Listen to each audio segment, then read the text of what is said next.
La compile des bourrés du week-end sur Skyrock. Eh oui, ils ont trop bu, ils font la une de l'actu et 100% français dans notre compile ce week-end. Eh oui, comme bien souvent. Oui, souvent. Numéro 3. Direction la Haute-Savoie. Ouais, un snowboarder complètement bourré a agressé des pauvres pisteurs de la station de ski La Clusaz. Cet homme de 40 ans voulait descendre une toute dernière fois, la piste rouge qui était fermée. Et il s'est cassé la gueule, il s'est rétamé. Il s'en est pris du coup verbalement et même physiquement aux pisteurs qui sont venus l'aider à le relever. Là, les pisteurs l'ont filmé.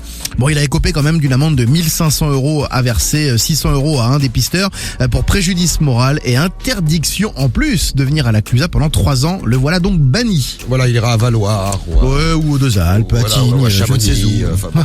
Voilà, faire attention. Attention à l'alcool, direction Dijon, la Bourgogne. Numéro 2. À 2h du matin, il y a un gars, bien éméché, qui sort de soirée et qui essaye de trouver sa voiture. Il trouve sa voiture et il n'arrive pas à ouvrir sa voiture.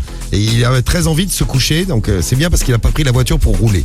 Il a donc décidé de se coucher après avoir défoncé la portière de sa voiture qu'il n'arrivait pas à ouvrir. C'était pas sa voiture. Il se met dedans. Eh ben oui, le bourré a forcé la voiture de quelqu'un d'autre. Mais il s'est mis dedans, il s'est endormi. Le mec a halluciné quand il a trouvé quelqu'un dans sa voiture en train de dormir. Il a appelé la police, c'est la police qui l'a réveillé. Sa voiture c'était du même modèle, la même couleur, mais elle était garée juste un peu plus loin. Ah, c'est con ça. Et ça lui coûte le remboursement des dégradations commises sur la portière. Petite surprise au réveil. Mais bon, à sa décharge, il a pas pris le volant, c'est bien. C'est mieux. Oui, et à la place numéro 1. Numéro 1. Direction Saint-Sauveur-le-Vicomte, nous sommes dans la Manche. Fortement alcoolisé, un mec de 18 ans a appelé la police pour se plaindre que des jeunes avaient défoncé la porte d'entrée de son appart avec un pied de biche. C'est quand même grave, il y a une infraction et tout. Donc forcément, la gendarmerie se déplace en pleine nuit.